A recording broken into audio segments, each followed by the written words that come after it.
Nominee, you can answer those three.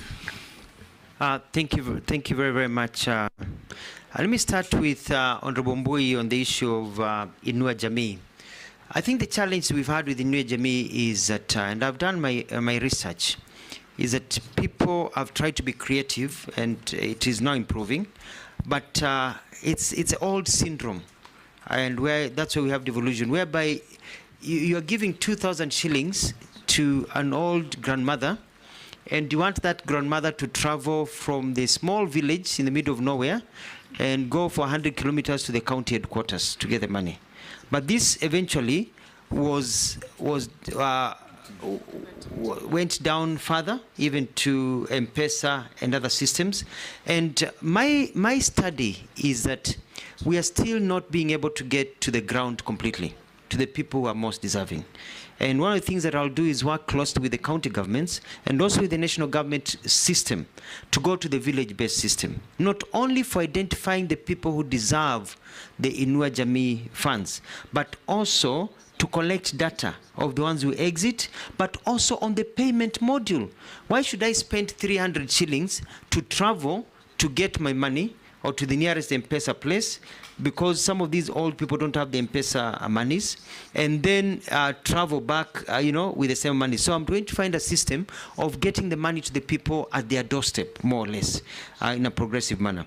As you know, we already have about close to 1.8 people in the system, and looking at how we can get 1.8 million or 1.8 people? 1.8 million beneficiaries, people, and now we want to move it to, according to what has been discussed in the cabinet I served in, close to 2.5, and continue to onboard them. But I'm also concerned, Mr. Speaker, about the classification of people who are suffering from various disabilities, because the monies don't go to the disabled person, they go to the household.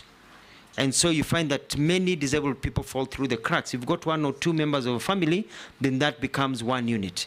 And furthermore, the disabled even have at times higher challenges than the abled. And we may need to be fair in this country and see what we can do to give them slightly more money compared to what we have. Initially, everything was pegged on the US dollar. It was supposed to be $20, but with how the economy has grown now, they are getting 12 to 15 US dollars, not the original 20 that was thought of when you look at the inflation and the changes that are there. So this is an issue that is very close to me. The question about Machakos, I think there was maybe a miscommunication, because the government of Machakos that I served in as a governor never collected names for Inua Jamii or social protection. The names we were collecting was for water mapping. We were doing research to find out what are the needs in terms of water delivery in the area as a marker of poverty. But our data was for county government. The national government was collecting its own data.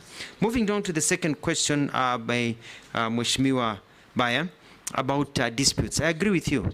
And I'm going to set up, if vetted and this committee proposes my name for appointment, an early warning system.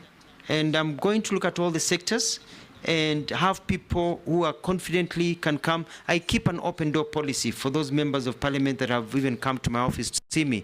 I keep an open door policy for the different sectors to talk to me. Let me know what is going on, and let our systems know so that we can get and arrest them, as you said, early. Take care of this wound before it becomes problematic and before the disruptions that are there. And also when the disruptions are there, I'm very good at bringing people together and being able to bring harmony, which is one of my big successes that I did when I got into the Ministry of Tourism and Wildlife. I found a lot of people warring and fighting each other, and was able to bring peace and calm within a very short time. I remember having discussions with Honorable Ishungwa about it, and I was able to bring peace and sanity, and I believe I can be able to do the same because of the experience that I had in Machakos. Lastly, Honorable Burungara, thank you very much. I'm quite concerned. I looked at, when I went to school in the US, I used to get summer jobs working in a factory. And it was all those factories whereby you're collecting wood as it comes down the drive. And there are strict occupational health hazard conditions. You have to have the helmet, the gloves, and then after every 2 hours, you took a break.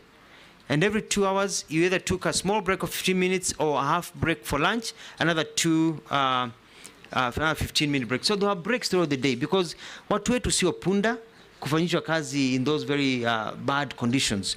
So the occupational health hazards and also working conditions of workers will be very key to my work if I am, if I go through this process. And part of it is also the internship program, because it doesn't make sense that a young person goes to a bank, they work very well, and they serve in that internship, they are taught, and then when employment jobs come, they are let out.